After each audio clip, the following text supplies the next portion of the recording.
ಬೆಂಗಳೂರು ಗ್ರಾಮಾಂತರದಲ್ಲಿ ಹೆಸರು politics. CN Manjunath ಹೆಸರಲ್ಲೇ ಮತ್ತೊಬ್ಬ ಅಭ್ಯರ್ಥಿ ಸ್ಪರ್ಧೆಗಿಳಿದಿದ್ದಾರೆ. ಕಾಂಗ್ರೆಸ್ ವಿರುದ್ಧ ಬಿಜೆಪಿ ಅಭ್ಯರ್ಥಿ ಡಾಕ್ಟರ್ ಮಂಜುನಾಥ್ ಕಿಡಿಕಾರಿದ್ದಾರೆ. ಕಾಂಗ್ರೆಸ್ಗೆ ಈಗಾಗಲೇ ಸೋಲಿನ ಭಯ ಕಾಡ್ತಾ ಇದೆ.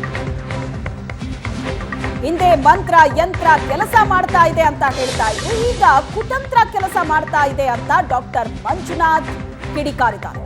ನನ್ನ ಹೆಸರಿನ ಪಕ್ಷೇತರ ಅಭ್ಯರ್ಥಿಯನ್ನ ನಿಲ್ಲಿಸಿದ್ದಾರೆ, ಕುತಂತ್ರ ಅಭ್ಯರ್ಥಿ ನಿಲ್ಲಿಸೋದಕ್ಕೆ ಪ್ಲಾನ್ ಮಾಡಿದ್ದಾರೆ ಅಂತ ಕಾಂಗ್ರೆಸ್ ವಿರುದ್ಧ ಬಿಜೆಪಿ ಅಭ್ಯರ್ಥಿ ಡಾಕ್ಟರ್ ಮಂಜುನಾಥ್ ಕಿಡಿಕಾರಿದ್ದಾರೆ. ಮಂಜುನಾಥ್ ಹೆಸರಿನ ಮತ್ತೊಬ್ಬ ಪಕ್ಷೇತರ ಅಭ್ಯರ್ಥಿಯನ್ನಾಗಿ ಕಣಕ್ಕಿಳಿಸಿದ್ದು ಸಿಎನ್ ಮಂಜುನಾಥ್ ಕಾಂಗ್ರೆಸ್ ವಿರುದ್ಧ ಕಿಡಿಕಾರಿದ್ದಾರೆ. 4ನೇ ಲೋಕಸಭೆ ಚುನಾವಣೆಗೆ ನಾನು ಬಿಜೆಪಿ ಅಭ್ಯರ್ಥಿಯಾಗಿ ಕಮಲದ ಚಿಹ್ನೆ ಅಡಿ ನಾನು ನಿಂತಿದ್ದೇನೆ.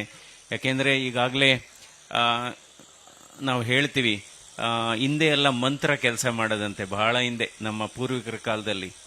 ನಂತರ ಯಂತ್ರಗಳು ಕೆಲಸ ಮಾಡುವಂತೆ, ಆದರೆ ಇವಾಗ ಕುತಂತ್ರಗಳು ಕೆಲಸ ಮಾಡ್ತಾ ಇದ್ದಾವೆ. ಸೊ ಅದರಿಂದ ತಂತ್ರ ಆಯಿತು, ಮಂತ್ರ ಆಯಿತು, ನಂತರ ಯಂತ್ರ ಆಯಿತು. ಯಾಕೆ ಹೇಳ್ತಾ ಇದ್ದೀನಿ ಅಂದರೆ, ಈಗಾಗಲೇ ನನ್ನ ಹೆಸರಿನ ನನ್ನ ಇನ್ಶಿಲ್ ಇರತಕ್ಕಂಥವ್ರನ್ನೇ ಒಬ್ಬರನ್ನ ಸ್ವತಂತ್ರ ಅಭ್ಯರ್ಥಿಯಾಗಿ ನಿಲ್ಲಿಸುವ ಮಟ್ಟಕ್ಕೆ ಹೋಗಿದ್ದಾರೆ ಅಂದರೆ ಅವರಾಗಲೇ ಸೋಲನ್ನ ಒಪ್ಕೊಂಡಿದ್ದಾರಾ ಅಂತ ಅರ್ಥ.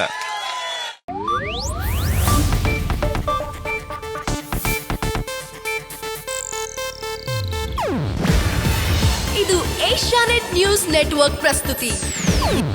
ನೀವು ನೋಡ್ತಿದ್ದೀರಾ ಏಷ್ಯಾನೆಟ್ ಸುವರ್ಣ ನ್ಯೂಸ್.